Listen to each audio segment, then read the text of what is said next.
Hello students, welcome to the DSS online classes. Today we are going to start the new chapter of the business study of 12th commerce, that is organizing. Okay students, before starting the this chapter मैं आपको जो है इस concept को जो है example के through जो है मैं एक्सप्लेन करना चाहता हूँ. Every people in our daily life we are organizing our activity. सभी लोग जो है अपने एक्टिविटी को जो ऑर्गेनाइज करते हैं ताकि जो है हम अपने जो भी हमारा जो ऑब्जेक्टिव है उसको हम जो है अचीव कर सकें.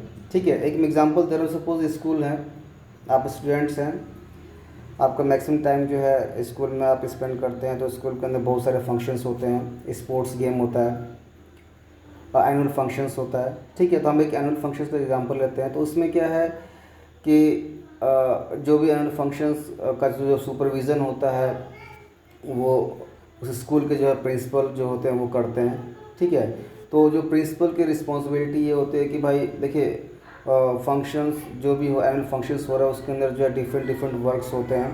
ठीक है, तो जो भी कंसर्न जो पर्सन है जो सुपरवाइज कर रहा है उस फंक्शंस को जो है उस पूरे होल वर्क को मतलब होल फंक्शंस को जो है वो डिवाइड कर डिफरेंट पार्ट में. मतलब कि कौन पर्सन जो है रिस्पॉन्सिबल है एडमिनिस्ट्रेशन को संभालने के लिए, कौन स्टूडेंट जो रिस्पॉन्सिबल है जो एंकरिंग करने के लिए, कौन स्टूडेंट जो रिस्पॉन्सिबल है कैटरिंग संभालने के लिए या स्टेज को डेकोरेट करने के लिए. ठीक है, तो ये जितने भी फंक्शन है जो हम एनुअल फंक्शन को जो ऑर्गेनाइज कर रहे हैं ताकि हम इफ़िशिएंटली कर सकें. मतलब कि जो हमारा पर्पज़ है कि भाई हम जो अच्छे तरीके से अपने फंक्शन को एनुअल फंक्शन को ऑर्गेनाइज कर सकें, तो उस पर्पज़ से क्या करते हैं वो होल वर्क को जो है हम डिफरेंट पार्ट में डिवाइड करते हैं. ठीक है, और and after dividing the whole work in the different part उसके बाद से क्या करते हैं हम उन लोगों को असाइन करते हैं जो जिस फील्ड के लिए स्पेशलिस्ट हैं. एंकरिंग सबके बस की बात नहीं है, तो ये हम देखते हैं कि भाई किस क्लास के बच्चे की जो है कम्युनिकेशन स्किल स्ट्रॉन्ग है, कौन स्टेज पे बोल सकता है, तो हम उसको जो एंकरिंग की रिस्पॉन्सिबिलिटी देते हैं. उसी तरह से हम ये देखते हैं कि भाई कौन कौन लड़का चाहे कौन स्टूडेंट्स जो है वो जो एडमिनिस्ट्रेशन देख सकता है. ठीक है, कौन जो है स्टेज को डेकोरेट कर सकता है. तो इस तरह से जो है हम स्टूडेंट्स के स्किल्स को, स्टूडेंट्स के कैपेबिलिटी को देखते हुए हम जो है वर्क असाइन करते हैं. This is all the organizing concept.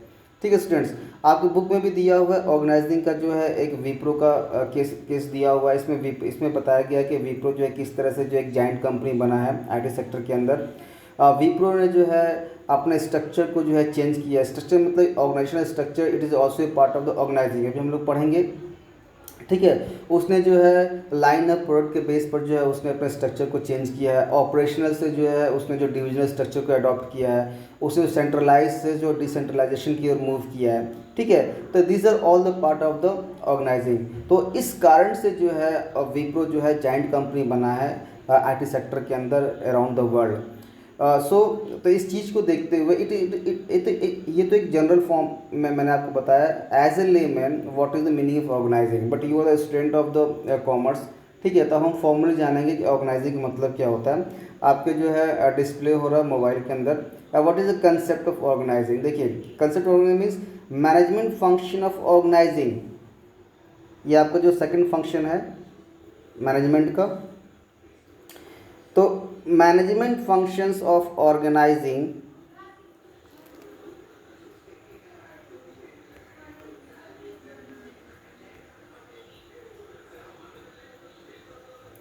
management function of organizing ensure, this is the second function of your management, it ensure क्या ensure करता है that direct all the efforts which are present in the business organizations.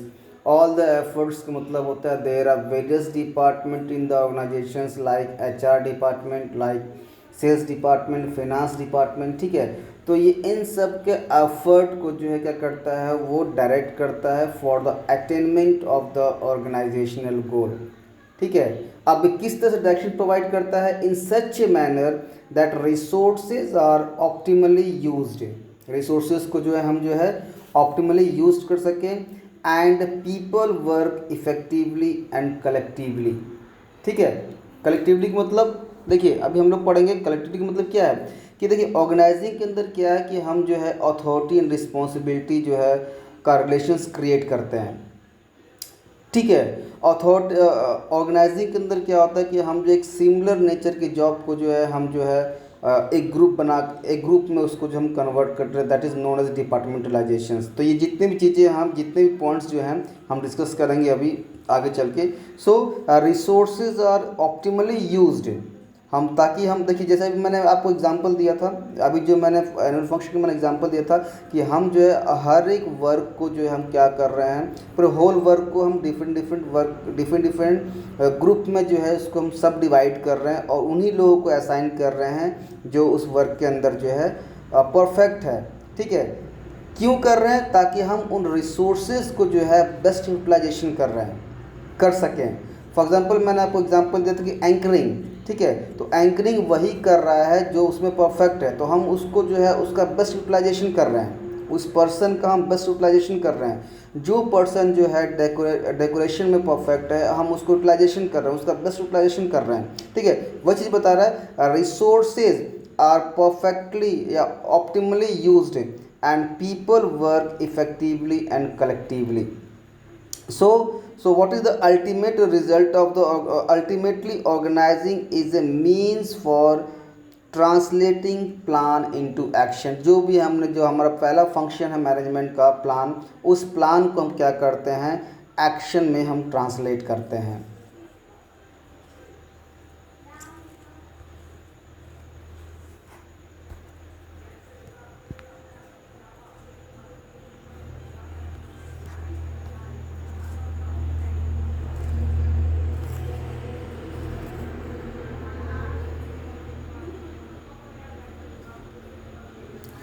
So what is organizing function?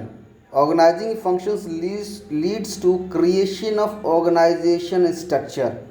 जैसे मैंने बताया आपको, जैसे मैंने example दिया था विप्रो का, मैंने एग्जांपल दिया था कि जो है विप्रो ने जो है अपने प्रोडक्ट लाइन बेस पर जो उसने अपने ऑर्गेनाइजेशन स्ट्रक्चर को जो है डिविजनल स्ट्रक्चर के अंदर जो है कन्वर्ट किया था। What is a organization structure भी हम डिस्कस करेंगे।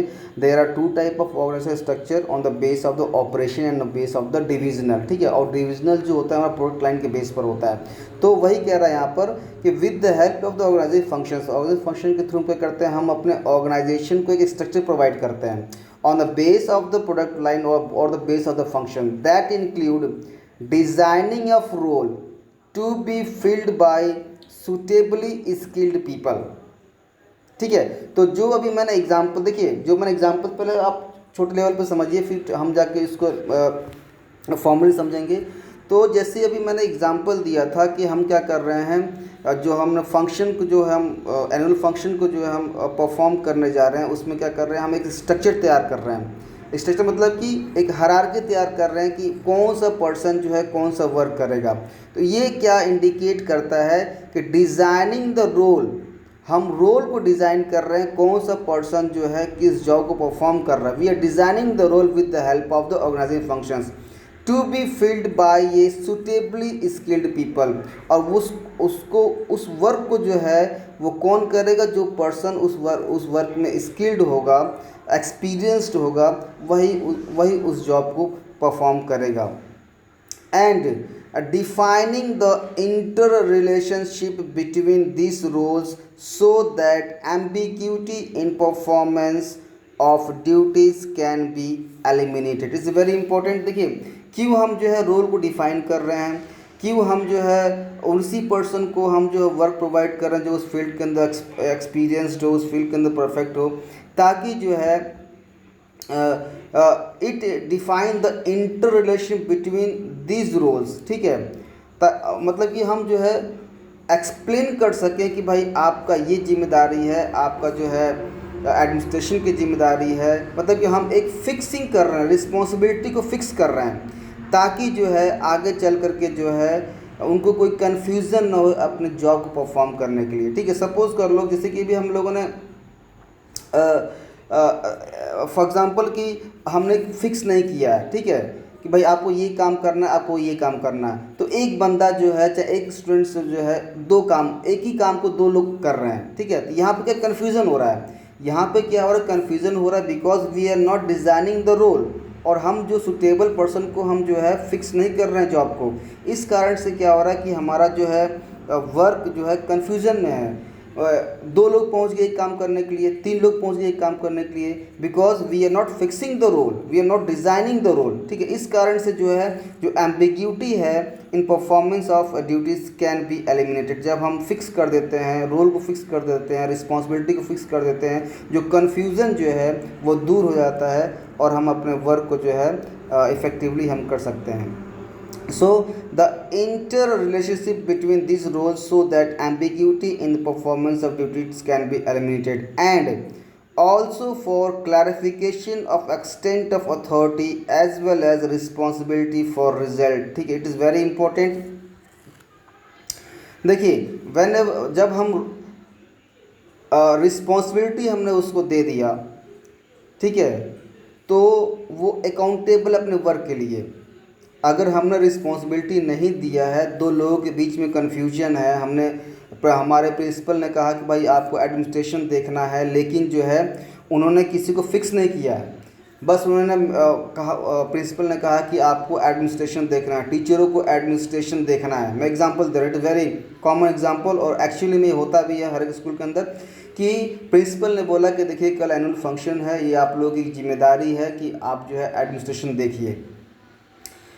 लेकिन ये देखा गया है कि फंक्शन जो भी फंक्शन जो हो रहा है उसमें जो एडमिनिस्ट्रेशन ठीक नहीं है, लड़के इधर उधर जा रहे हैं, घूम रहे हैं, फिर रहे हैं, ठीक है, तो मैडम किसको जो है अकाउंटेबल बनाएंगी, क्योंकि उन्होंने किसी स्पेसिफिक पर्सन को जो है रिस्पॉन्सिबिलिटी प्रोवाइड नहीं किया है। That is a confusion. तो यहाँ पर जो है मैडम खुद कन्फ्यूजन में है कि भाई हम किसको जो है रिस्पॉन्सिबल बनाएं, किसको हम अकाउंटेबल बनाएं, कौन जिम्मेदार है इसके लिए। सो इस कन्फ्यूज़न को दूर करने के लिए हम क्या करते हैं, अथॉरिटी एंड रिस्पॉन्सिबिलिटी को क्लियर करते हैं कि आपका ये रिस्पॉन्सिबिलिटी है, आपका ये अथॉरिटी हम प्रोवाइड कर रहे हैं ताकि आप अपनी रिस्पॉन्सिबिलिटी को फुलफिल करिए। ठीक है students, and logical grouping of the activities, और जो है ऑर्गेनाइजिंग का जो एक और फंक्शन है कि ये जो ग्रुप को जो है एक लॉजिकल वे में जो है क्या करता है, वो हर एक्टिविटी को जो है ग्रुपिंग करता है। So what is the meaning of, formally what is the meaning of the organizing? It coordinate the human activity, assemble all the resources, whether it is a physical resources or the human resources, and इन दोनों को integrate करता है। ठीक है, human activity and जो भी resources को हमने जो है असेंबल किया है अपने फंक्शंस को परफॉर्म करने के लिए, उन दोनों को जो है इंटीग्रेट करता है into a unified whole to be utilized for achieving specified objective. जो कि प्लान के अंदर जो ऑब्जेक्टिव हमने बनाया है, उस ऑब्जेक्टिव को जो है अचीव करने के लिए जो है ऑर्गेनाइजिंग जो है ह्यूमन एक्टिविटी को और असेंबल्ड रिसोर्सेज को क्या करता है, वो इंटीग्रेट करता है, एक यूनिफाइड करता है। So this are all the concept of meaning of the organizing. Okay students, let us discuss the step in the process of organizing. Step में जो है 1 2 3 4 स्टेप्स इन्वॉल्व है ऑर्गेनाइजिंग के। जो पहला हमारा स्टेप है ऑर्गेनाइजिंग का, वो है identification and division of work. ठीक है, तो जो मैंने एग्जांपल दिया है फंक्शन, एनुअल फंक्शन का, उसको दिमाग में रखते हुए जो है आप इस फंक्शन को पढ़िए, स्टेप को पढ़िए, आपको पूरा क्लियर हो जाएगा। पहला स्टेप है ऑर्गेनाइजिंग फंक्शन को किस तरह से हम जो इफ़ेक्टिवली परफॉर्म करें। जैसे अभी हम लोगों ने प्लानिंग में पढ़ा था कि हम अपने प्लानिंग को जो किस तरह से इफ़ेक्टिवली जो है इफ़ेक्टिव बनाएं, तो उसके एक स्टेप है। उसी तरह से हमारे ऑर्गेनाइजिंग फंक्शन को किस तरह से हम जो है परफेक्टली बनाएं, तो उसका भी एक स्टेप है, एक लॉजिकल ऑर्डर में स्टेप है। उसका पहला स्टेप है identifying and dividing the work. पहले हमें पता करना कि कौन कौन सा काम करना है और उसके बाद से हम उस वर्क को डिवाइड करना। ठीक है, the work is divided into manageable activity so that duplications can be avoided। जो एम्बिग्यूटी की हम लोगों ने बात किया था वही यहाँ पे हो रहा है कि जब हम वर्क को डिवाइड कर देंगे, पूरे होल वर्क को डिवाइड कर देंगे इनटू ए मैनेजेबल एक्टिविटीज़, मतलब कि ऐसा नहीं है कि हम इस तरह से डिवाइड किए कि उसको मैनेज ना कर सकें। ठीक है, वो जो भी एक्टिविटी को हम डिवाइड कर रहे हैं वो हमारे हैंड में होना चाहिए कि हम उसको मैनेज कर सकें। ठीक है, the work is divided into A manageable activity so that duplications can be avoided, मतलब कि एक आदमी एक काम करेगा, ऐसा नहीं कि एक आदमी एक वर्क को जो परफॉर्म करने के लिए जो है वो 4 लोग जो है वहाँ पहुँच गए। ठीक है, तो ये जो डुप्लीकेशन, इससे क्या कहते हैं, इसे बोलते हैं हम duplication of work. This is known as the duplication of work. एक ही आदमी को 4 लोग कर रहे हैं, this is the duplication of work. इससे क्या है, वेस्टेज ऑफ टाइम है। जो एक आदमी एक वर्क कर सकता है, ठीक है, उसी वर्क को करने के लिए 2 लोग पहुंच गए, 3 लोग पहुंच गए, तो इससे क्या हो रहा है, हमारा टाइम का वेस्टेज हो रहा है, हमारा रिसोर्सेज का वेस्टेज हो रहा है। और डियर स्टूडेंट्स, आप जानते हैं एक कंपनी के अंदर जो है अगर हर एक एम्प्लॉय जो है अगर थोड़ा एक मिनट भी अगर वेस्ट करता है, अगर 100 एम्प्लॉय समझ लीजिए इस कंपनी का कितना घंटा वेस्ट हो गया। अगर एक एम्प्लॉय जो है इतना एक little bit amount of resources को वेस्ट करता है और उस कंपनी के अंदर 100 एम्प्लॉय हैं, तो समझिए वो कितना वेस्टेज करता है। तो एक बहुत बड़ी बात है, ये एक कंपनी परफॉर्मेंस में जो है ये बहुत नेगेटिव इम्पैक्ट डालता है। ठीक है, तो वही बोल रहा है, the work is divided into manageable activity so that duplications can be avoided and burden of work can be shared among the employees. ठीक है, तो ये एक लोगों की बस की बात नहीं, किसी फंक्शन को परफॉर्म करना। जैसे अभी मैंने स्कूल के एनुअल फंक्शन का मैंने एग्जांपल लिया, अगर हमारे स्कूल के प्रिंसिपल जो है अगर वही पूरी जिम्मेदारी लेते हैं तो वो जो एनुअल फंक्शन जो है वो प्रॉपरली परफॉर्म नहीं हो पाएगा। तो उनके बर्डन को दूर करने के लिए जो है हम अपने वर्क को क्या करते हैं, डिस्ट्रीब्यूट करते हैं, ताकि जो है बर्डन कम हो सके। So this are the meaning of the so this is the first step of your organizing. Next आपका स्टेप आता है that is known as departmentalisation या फिर division of work leads to, अच्छा what is mean by departmentalisation? The second step of organising is departmentalisation. Once work has been divided into small and manageable activity, then those activity which are similar in nature are grouped together. ठीक है, तो जब हम work को जो है divide करते हैं into small and manageable activity, तो जो वर्क जिस नेचर का है हम उसी में उसको जो है पुट करते हैं. फॉर एग्जांपल सपोज कर लो एक कंपनी के अंदर बहुत सारे डिपार्टमेंट हैं. ह्यूमन रिसोर्स डिपार्टमेंट है, उसका वर्क क्या है?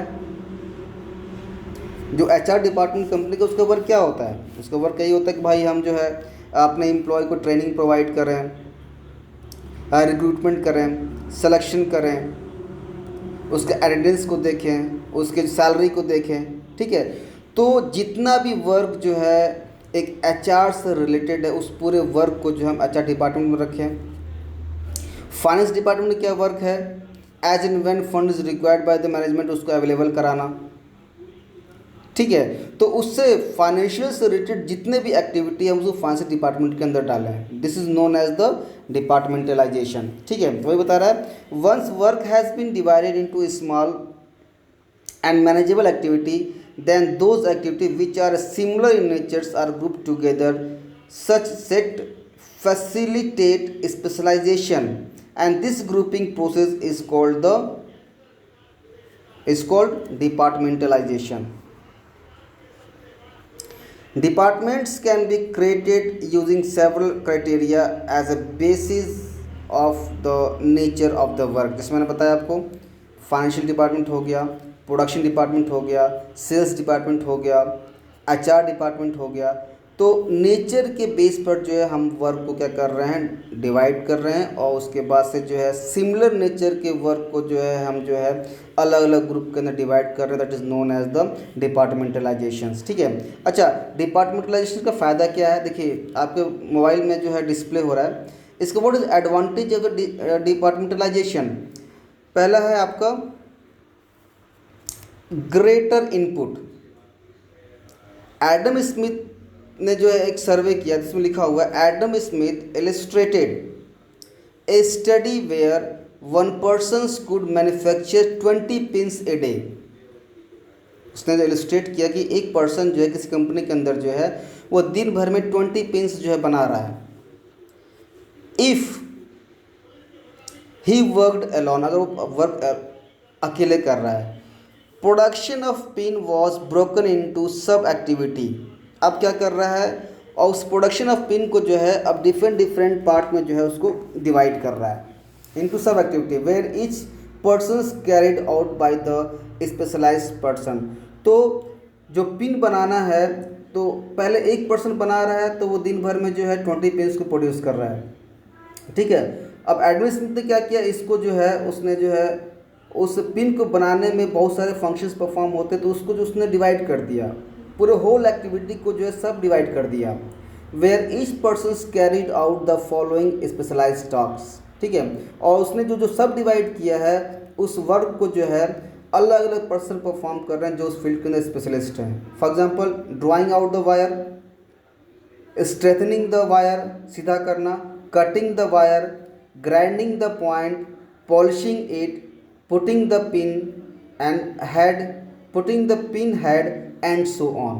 तो उस पूरे होल वर्क को जहाँ एक पर्सन जो है सिंगल कर रहा था, ठीक है, तो वो एक दिन में 20 पिन बना रहा था। यहाँ पर जो है उसी वर्क को जो है सब डिवाइड कर दिया गया है और उन लोगों को कहा गया है कि भाई आप जो है आप वायर को ड्राइंग करिए, आप जो है स्ट्रेथन करिए, आप वायर को कट करिए। तो उन्हीं लोगों को कहा गया जो है उस फील्ड के अंदर स्पेशलिस्ट है। तो इससे क्या हुआ, it was observed that as against 20 pin produced by one person in a day, division of work and its specializations enabled 10 people to produce 48,000 pins in a day. Watch the wonder of specialization। तो ये क्या है, एक जो है wonder specialization का। So this is the benefit of the departmentalisation. Next इसका benefit क्या, efficiency. Performing the same task over and over again increase skill and efficiency of the workers, ठीक है। अगर हम एक ही काम को बार बार करते हैं तो क्या होता है, उस वर्कर की एफिशिएंसी उस काम में जो है वो इंक्रीज होती है और तो उसके अंदर वो स्पेशलाइज्ड होता है। बार बार वर्क करने से क्या होता है, प्रोडक्शन की क्वालिटी बेटर होती है, कम समय में काम करता है, कम रिसोर्सेज को वेस्ट करता है, ठीक है। तो ये बेनिफिट होता है। नेक्स्ट किसका एडवांटेज क्या है डिपार्टमेंटलाइजेशन का, कि facilitate trading of less skilled workers, ठीक है। Since the complex task is broken into smaller unit, less skilled workers can be trained to carry out those activity. जब हम होल वर्क को जो है डिफरेंट या सब डिवाइड कर दे रहे हैं तो जो लेस स्किल्ड पर्सन जो है can be trained to carry out those activity. तो जो है वो ट्रेनिंग उसको मिल जाता है और अपने वर्क को जो है सीख करके जो है वो बेटर परफॉर्मेंस करता है। So these are all the importance of the departmentalization. Next आपका जो स्टेप है that is known as assignment of duties, ठीक है। तो हम लोगों ने क्या, पहला स्टेप हम लोगों ने क्या पढ़ा, identification and division of work. Next one is departmentalisation, इसका एडवांटेज क्या था हम लोगों ने पढ़ लिया। थर्ड स्टेप है assignment of duties, means define work of different job position. Assign कर रहे हैं, we are assigning, defining work of different job positions and accordingly allocate work to the various employees, ठीक है। हमने वर्क को define कर दिया और उसके बाद से जो है हम क्या कर रहे हैं, एलोकेट कर रहे हैं एम्प्लॉयज़ को उनके एफिशिएंसी के हिसाब से, उनके जो है एक्सपीरियंस के बेस पे हम क्या कर रहे हैं, वो वर्क को जो है एलोकेट कर रहे हैं। Once department have been formed, ठीक है, एक बार डिपार्टमेंट बन गया तो every department is head by a person. भाई जो भी डिपार्टमेंट हमने डिपार्टमेंटलाइजेशन में क्या पता कि हर एक department we are performing the various department, ठीक है। तो उस डिपार्टमेंट को जो है बेटर परफॉर्म करने के लिए every department is headed by a person. Every department is head is responsible for effective functioning, और हर एक डिपार्टमेंट का जो हेड की रिस्पॉन्सिबिलिटी होती है कि वो अपने फंक्शन को जो है इफेक्टिवली परफॉर्म करे।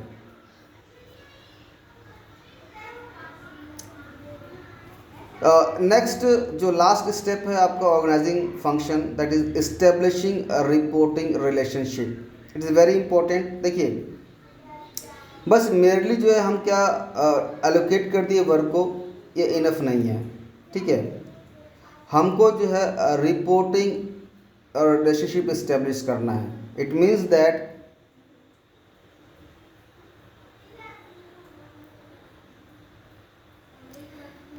merely allocating work is not enough. Each individual should also know who he has to take order from, to whom he is accountable. It is very important. ठीक है, अगर ये नहीं रहेगा, अगर हम जो है रिस्पॉन्सिबिलिटी अथॉरिटी का जो रिलेशन जो है, या फिर जो फॉर्मल जो रिलेशन अगर हम इस्टेब्लिश नहीं करते हैं, अकाउंट अथॉरिटी रिस्पॉन्सिबिलिटी या रिस्पॉन्सिबिलिटी अकाउंटेबिलिटी का जो रिलेशन हम इस्टेब्लिश नहीं करते हैं, तो हम जो है कैसे हम किसी को जिम्मेदार ठहरा पाएंगे कि भाई आप इस काम को क्यों नहीं कर रहे हो।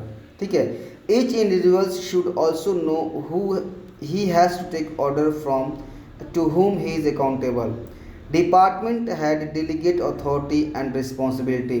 जो डिपार्टमेंटल हेड होता है वो अपने एम्प्लॉयज़ को, चाहे अपने सबॉर्डिनेट्स को जो है रिस्पॉन्सिबिलिटी डेलीगेट करता है, और उस रिस्पॉन्सिबिलिटी को फुलफ़िल करने के लिए जो है, ताकि वो पर्सन जो है अपनी रिस्पॉन्सिबिलिटी को फुलफ़िल करे, उसको फुलफिलमेंट के लिए जो है वो जो है अथॉरिटी भी डेलीगेट करता है। I mean to say that कि whenever subordinates delegate responsibility to his subordinates, तो साथ साथ में वो अथॉरिटी भी डेलीगेट करता है। अगर वो अथॉरिटी डेलीगेट नहीं करेगा तो अपने रिस्पॉन्सिबिलिटी को फुलफिल नहीं कर पाएगा। ठीक है, तो whenever managers delegate responsibility and authority to his subordinates, तो सबॉर्डिनेट्स को जो है वो अपने काम के प्रति जो है वो अकाउंटेबल है। अगर वो अपने काम के अंदर फेल्यूअर है तो वो जो है उसका सुपीरियर जो है उसे पूछ सकता है कि आप जो है क्यों अपने काम ठीक से नहीं कर पा रहे हो। ठीक है, तो अकाउंटेबिलिटी क्रिएट करता है। तो ये जो रिपोर्टिंग रिलेशनशिप जो है बहुत ही इंपॉर्टेंट है, ताकि हम जो है हम जो है जो पर्सन जो गलती कर रहा है उसको जो है हम उस पर्सन को जो है हम जो है इंडिकेट कर सके, भाई आपने ये गलती किया है। ठीक है, तो ये जो रिलेशन जो है इस्टेब्लिश करना बहुत ज़रूरी है, तभी जो है हम ऑर्गेनाइजिंग फंक्शन को जो है हम परफॉर्म कर पाएंगे। तो dear students, this are all the step of organizing functions. Till then, bye. Thank you.